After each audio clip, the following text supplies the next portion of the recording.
DLSU tsaka Ateneo kahapon, no? Round 2 ng UAAP Season 87. So, defending champions played as defending champions. Pumalag yung Ateneo, kaso Lasal made shots. Okay, yung Mike Phillips tsaka yung Agunane, yun ang malaking factor on defense at kung bakit sila nananatiling lamang, kasi nakukuha nila yung boards, yung presence nila on defense, lalo na sa front line. And Lasal shoots.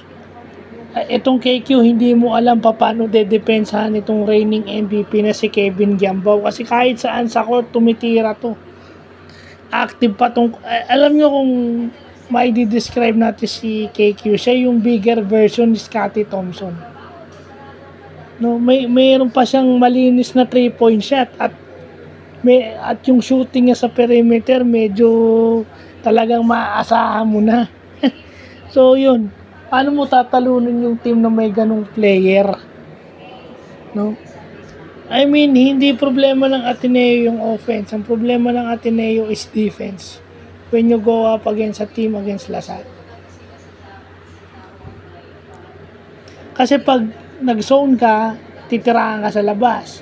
Pag nang man-to-man ka, athletic individually yung Lasal. So, paano mo tatalunin nyo? And besides, they are too fast na pwede silang tumakbo dun sa open spot sa likod ng zone. Kung si Chris Kun yung nasa gitna nila, nag-a-anchor ng kanilang zona, masyadong maliit yun. If you combine it with Mike Phillips at yung Agunane, kahit sino doon sa dalawang yun, mismatch na yun for Chris Kun. So, yun lang po.